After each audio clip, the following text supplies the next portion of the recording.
Madam Chair, Crissy Noonan with Seven Hills Strategy Group on behalf of SMARTSTART and LifeSaver. And Senator Sturtevant, to answer your question, the patron is absolutely right. The cost of this is comparable to what we're seeing in Ignition Interlock. It's actually a little bit less because you would have about a $100 install fee. And then following that, you would pay a monthly fee around $120.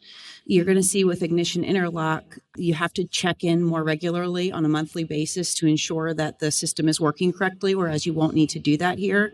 And so there aren't as many fees associated with it. But there's also a provision that says if the court finds you to be indigent, or if you are deemed indigent by DMV, then you can have all or part of the fees and costs associated with the program waived. And that fund is funded by the costs to the manufacturers of these devices. So it's a self-funded program. And I guess along those same lines, I assume, what if somebody only has an older model vehicle? I mean, can this technology be installed on any type vehicle, or does it have to be a newer vehicle? How does that work? Because I guess the question is, if somebody is sentenced to this, but they don't have a newer vehicle that can accept the technology, what happens in their situation?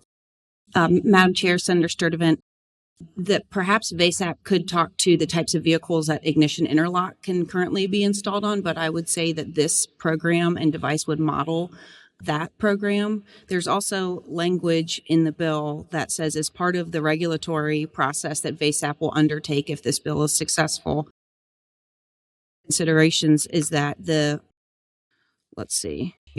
that says that it has to be used on a range of different vehicles. So in other words, this can't just be a device that only works with a Toyota or a Honda. It would have to be used on a range of different vehicles. I'm not sure if, we have farm use vehicles, which aren't held to the same standards as vehicles that have to get inspected yearly. But my guess and my pretty good thought here is that this would work on nearly all vehicles that are roadworthy currently.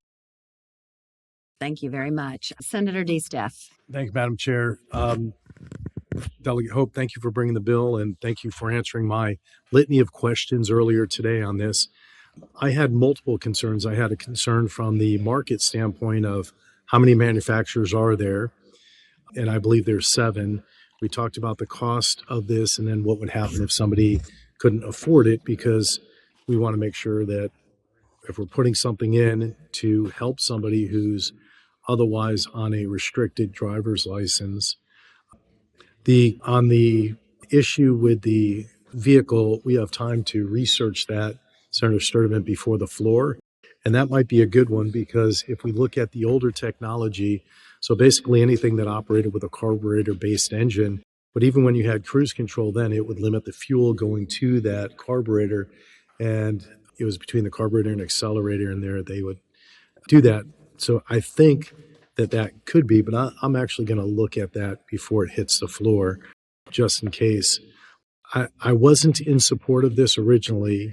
You guys have turned me to your side on this.